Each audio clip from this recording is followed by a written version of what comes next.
In 1984, Sarajevo welcomed the world to a winter of hope.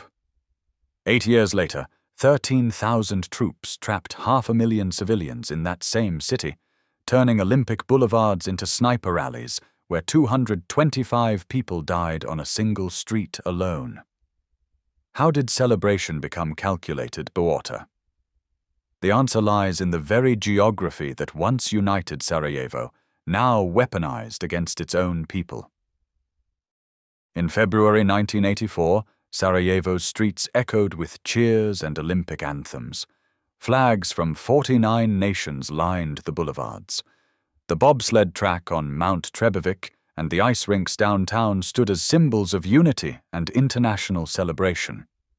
8 years later, that same city was cut off from the world overnight. On March 3, 1992, Bosnia's independence vote passed, breaking from a Yugoslavia that was already splintering. Within weeks, the mood shifted from celebration to dread. By April 5, 1992, more than 13,000 Bosnian Serb troops, former Yugoslav army units, moved swiftly into the surrounding hills. Armored columns blocked every road in and out. Power lines went dead, and phone calls stopped. Sarajevo's valley, once a stage for athletes, became a trap for its own people. Census records counted over 500,000 residents, between 380,000 and 525,000 civilians, now surrounded with nowhere to run.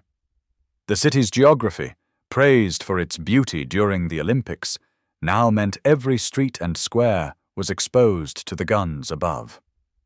That first night, families huddled in darkness, listening to the distant rumble of tanks and the crackle of radios gone silent. The world outside watched the lights go out in Sarajevo, while inside, a modern European capital had been transformed into a prison over a single weekend. Zmaja od Bosne Street, known to locals as Sniper Alley, stretched through the heart of Sarajevo. Every day, anyone who stepped onto that boulevard risked their life. Signs with black letters read, Pazi Sniper, meaning, watch out, sniper. Over the course of the siege, 225 civilians were killed and 1,030 wounded on this single stretch of road. The snipers chose their targets carefully, a woman hurrying home with bread, a child reaching for water, a man darting behind a burned-out car. Bullets came from the upper floors of hotels, high-rises, and the slopes of Mount Trebevic. The attacks were not random. Survivors described how snipers rotated through positions, treating the task like a job, one shift ending and another beginning, the aim always the same. On May 19, 1993, two young lovers tried to cross the river and escape. Admira Ismik, a Bosniak, and Bosko Brkic, a Serb, held hands as they ran for the bridge. A shot rang out. Then another. Both fell where they stood, their bodies left in no man's land for 6 days. Their story became a symbol of the city's agony. A couple united by love, killed by a war that divided everything else. The terror of Sniper Alley was captured in a single photograph. Russian writer Eduard Limonov was photographed grinning as he fired from a Serb sniper nest on June 22, 1992. For the people of Sarajevo, crossing the street was a matter of life or death. Every errand became a gamble against an invisible enemy. Shells landed in Sarajevo with a mechanical regularity that defied belief. In 1992, the city was struck by an average of 329 artillery shells every single day. That meant, on any given morning, more than a dozen shells would crash down before breakfast. Hospitals, apartment blocks, playgrounds, and graveyards. None were spared. The barrage followed no schedule, no pattern, except for its constancy. Some days, the numbers soared even higher. On July 22, 1993, the city endured its most punishing bombardment. 3,777 shells fell in 24 hours. That is one shell every 23 seconds, all day and all night. The firepower was mapped and measured.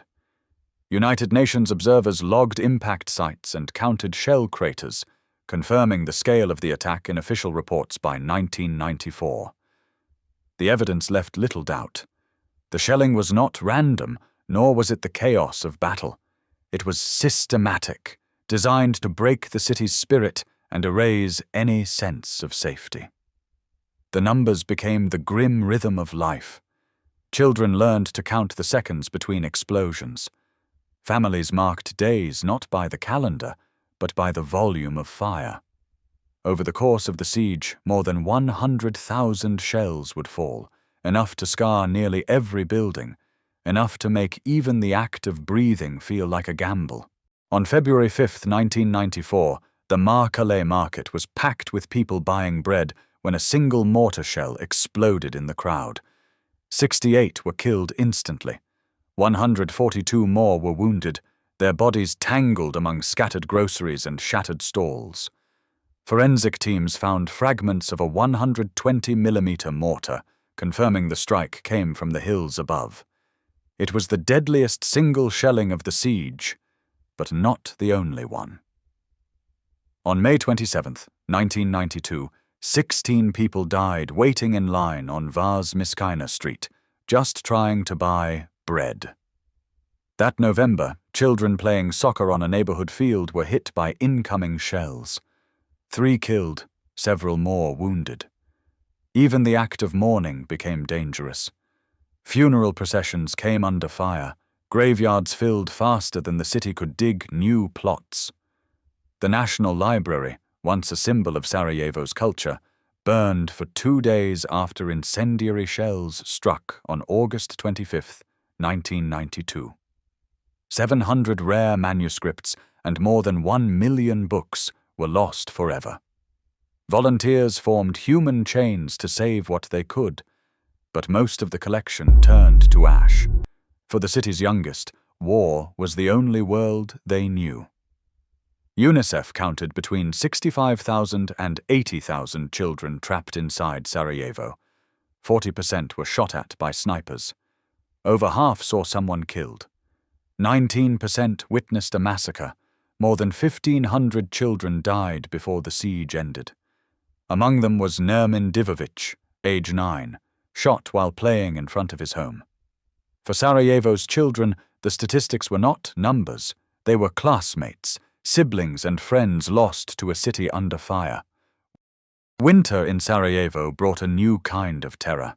With no electricity, gas, or running water, temperatures dropped far below freezing. Elderly residents froze to death in their own beds.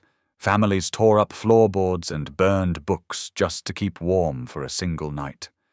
Every park tree vanished, cut down for firewood, leaving only stumps in the snow. Beneath the airport runway, hope took the form of an 800-meter tunnel dug by hand in shifts lasting 8 hours or more. Workers paid in cigarettes chipped away at the earth with shovels and buckets, reinforcing the walls with scavenged timber. Each day 3,000 to 4,000 people squeezed through its narrow passage, carrying sacks of flour or barrels of water. 30 tons of supplies moved daily, including medicine, food, and ammunition. All passed in silence under the threat of collapse or discovery. For many, the tunnel was the only reason Sarajevo did not starve or surrender.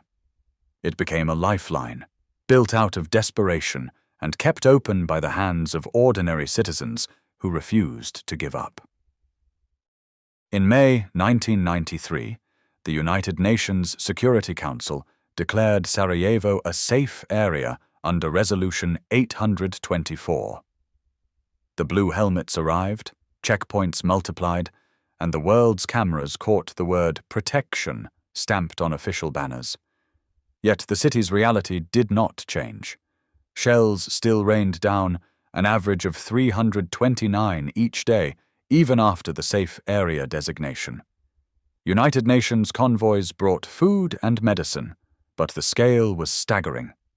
Over 13,000 humanitarian flights landed at the besieged airport, the longest airlift in history.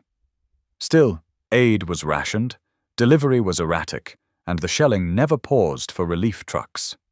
Western leaders debated intervention, fearing another Vietnam or a rift with Moscow.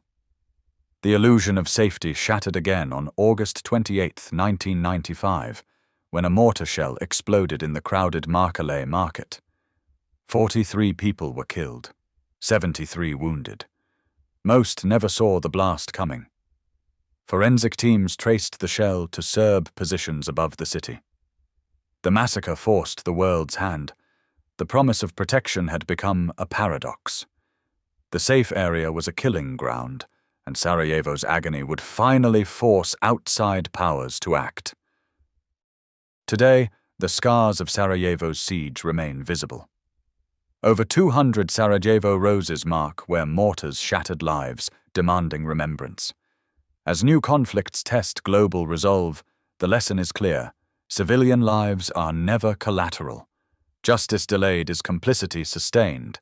What we ignore today can become tomorrow's silent grave.